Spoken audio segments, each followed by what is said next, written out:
মুসলমানদের মাঝে এমন কিছু সম্মানিত সৌভাগ্যবান ব্যক্তি আছেন যাদেরকে মুস্তাজাবুদ দাওয়া বলা হয়। আল্লাহ সুবহানাহু ওয়া তাআলার সেই সৌভাগ্যবান নেককার বান্দা যার দোয়া সাধারণত আল্লাহ সুবহানাহু ওয়া তাআলা ফিরিয়ে দেন না। তিনি নিজের জন্য কিংবা অন্যের জন্য যে কোনো দোয়া আল্লাহ সুবহানাহু ওয়া তাআলার কাছে করলেই সেই দোয়া আল্লাহ সুবহানাহু ওয়া তাআলা কবুল করেন। তাকে বলা হয় মুস্তাজাবুদ দাওয়া। সম্মানিত বন্ধুগণ, এই মুস্তাজাবুদ দাওয়া আমরা কিভাবে হতে পারবো, কিভাবে এই সৌভাগ্য অর্জন করতে পারবো যে আমি হাত তুললেই আল্লাহ সুবহানাহু ওয়া তাআলা সেই দোয়া কবুল করবেন, আমার কোনো দোয়া আল্লাহ সুবহানাহু ওয়া তাআলা ফিরিয়ে দিবেন না। এ বিষয়ে তাবরানী বর্ণিত একটি হাদিস আমরা পেশ করতে চাই। সিনিয়র সাহাবী সাদ ইবনে আবি ওয়াক্কাস রাদিয়াল্লাহু তাআলা আনহু তিনি একবার নবী সাল্লাল্লাহু আলাইহি ওয়াসাল্লামের কাছে আহ্বান করলেন, দরখাস্ত করলেন, ইয়া রাসূলুল্লাহ, আপনি আল্লাহর কাছে আমার জন্য দোয়া করুন, আমি যেন মুস্তাজাবুদ দাওয়া হতে পারি। নবী সাল্লাল্লাহু আলাইহি ওয়াসাল্লাম তাকে বললেন, আতিব মাতআমাক তাকুন মুস্তাজাবুদ দাওয়া। সাদ, তুমি তোমার খাদ্যকে হালাল রাখবে, পবিত্র রাখবে, পরিচ্ছন্ন রাখবে হারাম এবং হারামের লেশ থেকে, তাহলে তুমি মুস্তাজাবুদ দাওয়া হতে পারবে। তাবরানী বর্ণিত হাদিসটিকে মুহাদ্দিসিনের কেউ কেউ যায়িফ বললেও এই বিষয়ে আরও বহু বিশুদ্ধ হাদিস বর্ণিত রয়েছে।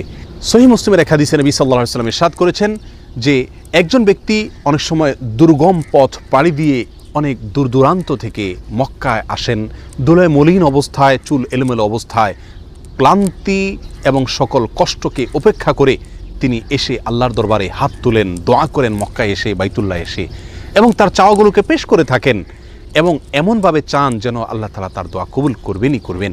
নবী সাল্লাল্লাহু আলাইহি ওয়াসাল্লাম বলেন, আন্না ইউস্তাজাবু লাহ, সে ব্যক্তির দোয়া কিভাবে কবুল হবে এটা কিভাবে কল্পনা করা যেতে পারে? কারণ সে ব্যক্তির দেহ গঠিত হয়েছে হারাম দিয়ে, তার যে সম্পদ তিনি গড়ে তুলেছেন সেগুলোর পিছনে হারাম উপার্জন রয়েছে, হারামের ভূমিকা রয়েছে। অতএব সেই ব্যক্তি আল্লাহ সুবহানাহু ওয়া তাআলার কাছে যতই দোয়া করুক, যতই মক্কায় গিয়ে দোয়া করুক, যত কষ্ট করে এসেই দোয়া করুক না কেন, আল্লাহ সুবহানাহু ওয়া তাআলা তার দোয়া কীভাবে কবুল করবেন? অর্থাৎ দোয়া কবুল হওয়ার কোনো প্রশ্নই উঠতে পারে না।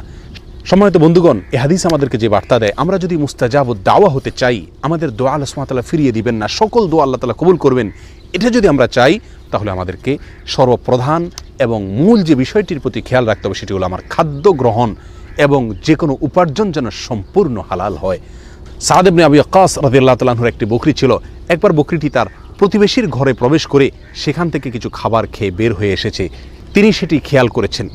বিষয়টি তার নজরে পড়ার পরে দীর্ঘদিন পর্যন্ত আর তিনি ওই বকরির দুধ পান করতেন না, অথচ নিয়মিত তিনি সেই বকরির দুধ পান করে থাকতেন। কেন দুধ পান করা ছেড়ে দিয়েছেন? শুধু এই জন্য যে এই বকরি যে খাদ্য গ্রহণ করেছে, অননুমোদিত আরেকজনের খাবার সে গ্রহণ করে এসেছে, অতএব এর ফলে তার দেহ গঠন হবে, তার দুধ সেখান থেকে গঠন হবে, সে দুধ আমি পান করলে আমার শরীরের ভিতরে সেটা প্রবেশ করবে এবং আমার দোয়ার ভিতরে তার প্রভাব পড়বে, আমার দোয়া আল্লাহ সুবহানাহু ওয়া তাআলার কাছে কবুল হবে না, আমি মুস্তাজাবুদ দাওয়া হতে পারবো না।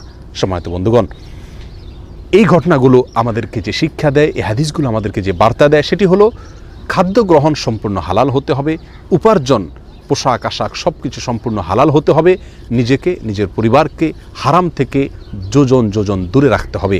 আজকাল দিনের অনেক বিষয়কে আমরা প্র্যাকটিস করি, কিন্তু উপার্জনের হালাল হওয়ার বিষয়টিকে পরিপূর্ণভাবে, পুঙ্খানুপুঙ্খভাবে, সন্দেহ থেকেও দূরে থেকে পিওর হালাল ইনকাম, হালাল উপার্জন গ্রহণ করা, হারামকে বর্জন করার মানসিকতা আজ আমাদের মধ্যে অনেক কম।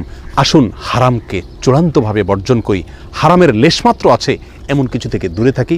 আল্লাহ সুবহানাহু ওয়া তাআলা আমাদের সমস্ত দোয়া কবুল করবেন, আমরা মুস্তাজাবুদ দাওয়া হতে পারবো। আল্লাহ তাআলা আমাদের সকলকে সে মর্যাদার অধিকারী হওয়ার তৌফিক দান করুন। আসসালামু আলাইকুম ওয়া রাহমাতুল্লাহি ওয়া বারাকাতুহু।